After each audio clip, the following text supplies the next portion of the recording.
Hello everyone, welcome to NEET made easy. आज हम शुरू करने जा रहे हैं part 4 of the NCERT highlights of chapter cell cycle and cell division. आज हमें शुरू करना है पेज नंबर 168 से। आई होप सो आपने पहले तीनों पार्ट्स कवर कर लिए होंगे। ये चैप्टर कल ख़त्म हो जाएगा नेक्स्ट क्लास में, और फिर हम नेक्स्ट चैप्टर शुरू करेंगे ह्यूमन फिजियोलॉजी का, इधर डाइजेशन और ब्रीदिंग। तो आज हम शुरू करते हैं पेज 168 से फ्रॉम द टॉपिक 10.4.1 मियोसिस 1। तो जैसा कि मैंने आपको लास्ट क्लास में भी बताया था कि जैसे माइटोसिस में सिंपल होता है prophase, metaphase, anaphase and telophase, यहाँ पर दो मियोसिस होते हैं, मियोसिस 1 एंड मियोसिस 2। तो हम पहले पढ़ेंगे मियोसिस 1 के बारे में आज की क्लास में। तो इसके सारे फेजेस ऐसे होंगे, प्रोफेज 1, मेटाफेज 1, एनाफेज 1, टेलोफेज 1, बस 1 लगाना है, बाकी ऑलमोस्ट सिमिलर रहता है ये। तो मियोसिस जो है वो रिडक्शनल डिवीजन होता है, ये आप साइड में नोट कर सकते हैं जैसे मैंने नोट किया हुआ है। और हमने माइटोसिस पढ़ा था, वो एक इक्वेशनल डिवीजन था। रिडक्शनल डिवीजन को हम हेट्रोटिपिक डिवीजन भी बोलते हैं।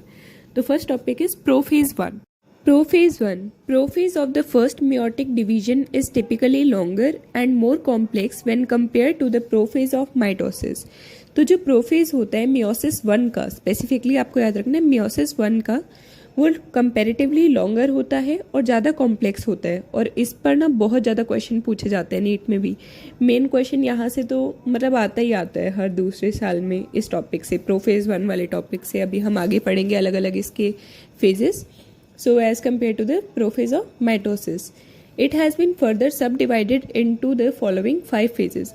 5 फेजेस में हमने इसे डिवाइड किया होता है on the basis of what, based on the chromosomal behaviour. Chromosomal behaviour के बेसिस पर हम इसे 5 भागों में डिवाइड करते हैं। तो इसकी जो फेजेस है उनके नाम है leptotene, zygotene, pachytene, diplotene and diakinesis. इन फेजेस को आपको प्रॉपर सीरियल ऑर्डर में ही याद करना है कि लेप्टोटीन के बाद जाइगोटीन आएगा, जाइगोटीन के बाद पेकिटीन, पेकिटीन के बाद डिप्लोटीन, डिप्लोटीन के बाद डाइकाइनेसिस। तो इसे आप ऐसे शॉर्ट ट्रिक से याद रख सकते हैं, ला जरा पानी दे दीदी। अब हम पढ़ते हैं first phase, that is the leptotene phase. During leptotene stage the chromosomes become gradually visible under the light microscope. तो लेप्टोटीन स्टेज के अंदर हमें क्रोमोसोम्स विजिबल होने लग जाते हैं। कौन से माइक्रोस्कोप के अंदर? लाइट माइक्रोस्कोप के अंदर। बहुत सारे माइक्रोस्कोप होते हैं, light microscope, compound microscope, electron microscope. तो आपको ये भी ध्यान देना है, यहाँ पर लाइट माइक्रोस्कोप बोला गया है। The compaction of chromosomes continues through out the leptotene. Compaction chromosomes का होता रहता है पूरे लेप्टोटीन फेज के अंदर।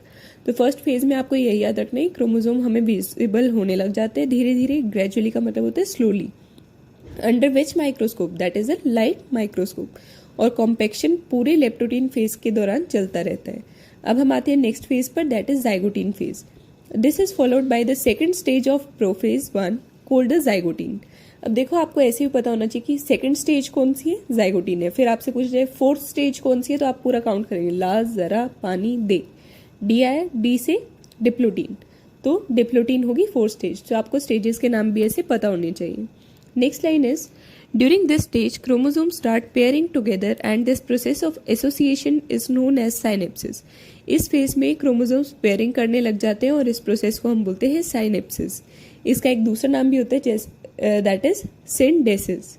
Such paired chromosomes are known as the homologous chromosomes. जो paired chromosomes बन जाएंगे उन्हें हम बोलते हैं homologous chromosomes. Electron micrographs of this stage indicate that chromosome synapses is accompanied by the formation of complex structure called synaptonymal complex. तो अब आपको ये याद रखना है कि जाइगोटीन में हमने कौन से माइक्रोस्कोप से चेक किया, that is a electron microscope. और जो एक कॉम्प्लेक्स स्ट्रक्चर बना उसका नाम क्या था, synaptonemal complex. The complex formed by a pair of synapsed homologous chromosomes is known as bivalent और टेट्राड। जो कॉम्प्लेक्स बनेगा by the pair of synapsed homologous chromosomes, homologous word पर ध्यान दे रहे हैं आपको, नॉन होमोलोगस से भी कंफ्यूज किया जा सकता है, तो उसे बोलेंगे हम बाइवेलेंट। और उसी का दूसरा नाम है that is tetrad. However, these are more clearly visible at the next stage. अगर आपसे पूछा जाए कि क्रोमोसोम्स मोस्ट क्लियरली विजिबल किस स्टेज में होते हैं, तो जाइगोटीन में नहीं होते। जाइगोटीन के बाद जो फेज आएगी उसमें विजिबल होंगे, एनसीईआरटी में दिया हुआ है ना। तो अब आपसे पूछा जाए कि कौन सी फेज में विजिबल होंगे, दैट इज पेकिटीन। जब आपको पता ही नहीं होगा कि जाइगोटीन के बाद कौन सी फेज आएगी तो आप नहीं बता सकते ना, इसलिए आपको फेजेस पूरे सीरियल ऑर्डर में याद करने हैं। The first two stages of prophase 1 are relatively short-lived compared to the next stage, that is Pecketin. तो यहाँ पर बताया कि जो प्रोफेज में भी जो पहली दो स्टेजेस हैं that is leptotene and zygotene वो कंपैरेटिवली छोटी होती है with respect to the third stage that is the pachytene. अब हमें पेकेटीन के बारे में बताया हुआ है। आप भी ना जैसे मैंने यहाँ पर नंबरिंग कर ली थी स्टेजेस की 1 2 3 इस तरीके से आप भी मार्क कर सकते हैं। ऐसे याद करने में आसानी हो जाएगी और आपको पता चल जाएगा कौन सा फेज कहाँ तक लिखा हुआ है, क्योंकि एनसीईआरटी में थोड़ा ज़्यादा ऐसे फंसा फंसा लिखा हुआ है ना तो याद सा नहीं हो पाता इसलिए। During this stage, the four chromatids of each bivalent chromosomes become distinct and clearly appear as tetrad. इस स्टेज में हमें क्लियरली विजिबल होने लग जाते हैं क्रोमोसोम एज टेट्राड और वो पूरे डिस्टिंक्ट हो जाते हैं that is clear. This stage is characterized by the appearance of recombination nodules, the stage at which the crossing over occurs between the non sister chromatids of the homologous chromosomes. तो यहाँ पर recombination nodules बनते हैं और यहाँ पर crossing over होती है between the non sister chromatids. याद रखना non sister chromatids of homologous chromosomes. उल्टा भी कंफ्यूज किया जा सकता है sister chromatids of non homologous chromosomes. ये नीट में भी पूछा हुआ है तो मैंने मार्क किया हुआ है, आप भी इसे ध्यान से पढ़ें। Next line is crossing over is the exchange of genetic material between two homologous chromosomes. तो अब है ना इस लाइन से देखो टेस्ट में भी ना मेरे भी एक क्वेश्चन आया था, जैसे हमें लिखा हुआ था dash is the exchange of genetic material between two homologous chromosomes. तो ऑप्शन में आपको कई चीज़ें दे सकते हैं, रिकॉम्बिनेशन, क्रॉसिंग ओवर एंड अलग अलग चीज़ें। तो आपको ये ध्यान देना है कि ये पर्टिकुलरली क्रॉसिंग ओवर की डेफिनेशन है। Next line is crossing over is also an enzyme mediated process. Enzyme mediated process का मतलब होता है कि इसमें एंजाइम यूज होता है और जो एंजाइम यूज होता है उसका नाम है recombinase. Next line is crossing over leads to the recombination of genetic material on the two chromosome. Crossing over lead करता है रिकॉम्बिनेशन को। उल्टा भी पूछा जा सकता है आपसे recombination leads to the crossing over, तो आपको ये एजर्शन रीजन के हिसाब से भी अच्छे से करना है। इस टॉपिक से बहुत अच्छे क्वेश्चन आते हैं और मतलब बहुत ज़्यादा क्वेश्चन आते हैं, तो आप इसे तो बहुत अच्छे से कवर करना है। इस चैप्टर का सबसे इंपॉर्टेंट पेज यही वाला है जो आज हम पढ़ रहे हैं, that is prophase 1। Next line is recombination between homologous chromosomes is completed by the end of pachytene. अब आपसे पूछा जाए कि रिकॉम्बिनेशन कंप्लीट कब होती है, at the start of pachytene, at the middle of pachytene और एट द एंड। तो आपको याद रखना है एंड में वो रिकॉम्बिनेशन कंप्लीट हो जाती है, living the chromosomes linked at the sides of crossing over. जो क्रॉसिंग ओवर की साइड्स होती हैं वहाँ पर नहीं होती। नेक्स्ट अब हम स्टेज पर आते हैं, that is the diplotene. The beginning of the diplotene is recognised by the dissolution of the synaptonemal complex and the tendency of the recombined homologous chromosomes of the bivalent to separate from each other except at the sites of crossovers। अब देखो जो साइनेप्टोनीमल complex बना था zygotene phase के दौरान वो diplotene phase में आके डिसोल्यूट हो जाने लग जाता है और फिर जो होमोलोगस क्रोमोसोम्स हैं वो आपस में से सेपरेट होने लग जाते हैं, एक्सेप्ट सिर्फ एक साइड्स पर बचते हैं जो कि क्रॉसिंग ओवर की साइड्स होती हैं। वहाँ पर वो हमें एक्स शेप्ड स्ट्रक्चर्स की फॉर्म में दिखाई देते हैं। तो नेक्स्ट लाइन में लिखा हुआ है these X shaped structures are known as chiasmata. तो हम स्ट्रक्चर्स को क्या बोलते हैं, काइजमाटा, और वो किस शेप के होते हैं, X. In oocytes of some vertebrates diplotene can last for months और ईयर्स। कुछ oocytes ऑफ वर्टिब्रेट्स में डिप्लोटीन मंथ्स और ईयर्स के लिए भी लास्ट कर सकती है, तो ये काफ़ी लंबी फेज होती है। लेकिन आपको ऐसे भी कंफ्यूज किया जा सकता है इन oocytes ऑफ सम इनवर्टिब्रेट्स, तो आपको ध्यान देना है कि यहाँ स्पेसिफिकली वर्टिब्रेट्स की बात हो रही है। अब हम आते हैं last and the fifth and the final stage of the meiotic prophase, that is diakinesis. The final stage of the meiotic prophase 1 is diakinesis. This is marked by the terminalisation of chiasmata. ये भी कई बार पूछा जाता है कि काइजमाटा जो होता है ना टर्मिनलाइज हो जाता है, मतलब क्रोमोसोम के सबसे ऊपर वाले हिस्से पर सरक जाता है वो एक तरीके से। During this phase the chromosomes are fully condensed. इस स्टेज पर क्रोमोसोम्स पूरे कॉन्डेंस हो जाते हैं and the meiotic spindle is assembled to prepare the homologous chromosomes for separation. और जो meiotic स्पिंडल होता है वो असेंबल हो जाता है ताकि होमोलोगस क्रोमोसोम्स को प्रिपेयर कर सके कि वो सेपरेट हो जाए पूरी तरीके से। By the end of diakinesis the nucleolus disappears. जो डाइकाइनेसिस का एंड आता है तब न्यूक्लियोलस डिसअपियर होने लग जाता है and the nuclear envelope also breaks down. अब देखो मैंने आपको एक बात बताई थी कि प्रोफेज के एंड में जब हमने माइटोसिस पढ़ा था कि एंड ऑफ प्रोफेज में न्यूक्लियर एनवेलप, न्यूक्लियोलस, ईआर सब कुछ डिसअपियर हो जाते हैं। तो यहाँ पर भी हम प्रोफेज की सबसे लास्ट फेज ही तो पढ़ रहे हैं, डायकाइनेसिस। तो यहाँ पर भी तभी वो डिसअपियर होंगे। तो यहाँ पर हमें पर्टिकुलर फेज का भी नाम पता चल गया, दैट इज डायकाइनेसिस में होगा। Diakinesis represent transition to metaphase, क्योंकि लास्ट स्टेज है, इसके बाद मेटाफेज आएगी, तो ये रिप्रेजेंट करेगा ट्रांजिशन टू मेटाफेज। अब प्रोफेज खत्म होता है, अब हम पढ़ेंगे मेटाफेज 1 को। तो जैसे मैंने मेन हेडिंग्स को अंडरलाइन कर रखे हैं ना, ऐसे आप भी कर लेना ताकि आप आइडेंटिफाई कर पाओ, वरना एनसीईआरटी में से पता नहीं चलता है अलग अलग स्टेजेस का। तो metaphase 1, the bivalent chromosomes align on the equatorial plate, the microtubules from the opposite poles of the spindle fibre attach to the kinetochore of the homologous chromosomes.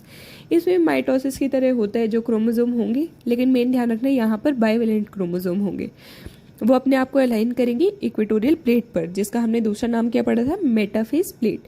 The microtubules from the opposite poles of the spindle fibre attach करेंगे kinetochore पर, और kinetochore के shape के structure थे, disc shape के structure थे, तो वहाँ पर वो अटैच कर जाएंगे। लेकिन एक चीज़ आपको ध्यान रखनी है, जैसे मेटाफेज ऑफ माइटोसिस में हमने पढ़ा था कि एक सिंगल मेटाफेज प्लेट बनती है, लेकिन मेटाफेज 1 में डबल मेटाफेजिक प्लेट बनेगी।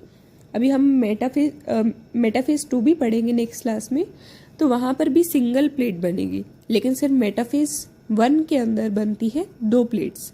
ओके, तो अब मेटाफेज 1 में भी आपको इतना ही पढ़ना है, कुछ ज़्यादा मुश्किल नहीं है जब आपको माइटोसिस का समझ आ गया है। तो नेक्स्ट हम आते हैं एनाफेज 1 पर। The homologous chromosome separate while the sister chromatids remain associated at the centromeres.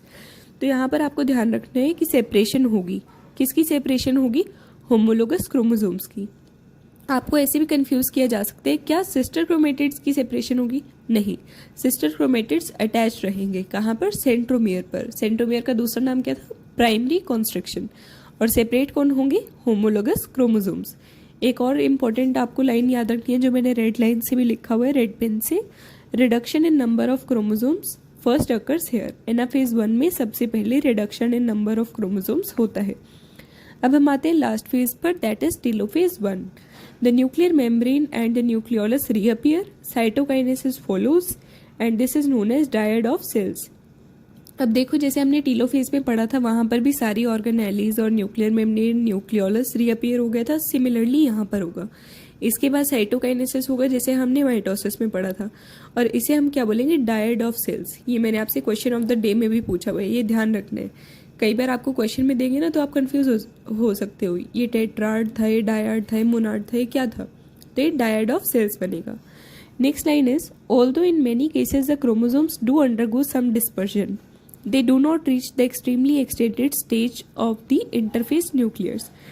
कुछ केसेस में क्रोमोसोम्स डिस्पर्जन भी शो करते हैं, लेकिन वो फुली एक्सटेंड नहीं होते of the interphase nucleus. The next line is, the stage between the two meiotic divisions is known as interkinesis and is generally short lived. दो मियोटिक डिवीजन, जो कि मियोसिस 1 है और मियोसिस 2 है, इनके बीच में जो स्टेज आती है उसे हम इंटरकाइनेसिस बोलते हैं। ये शॉर्ट लिव स्टेज होती है।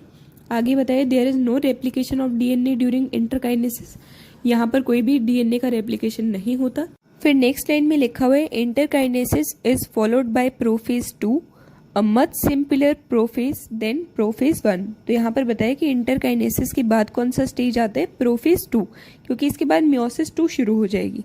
और उसका प्रोफेज कैसा होता है, काफ़ी ज़्यादा सिंपल होता है प्रोफेज 1 से।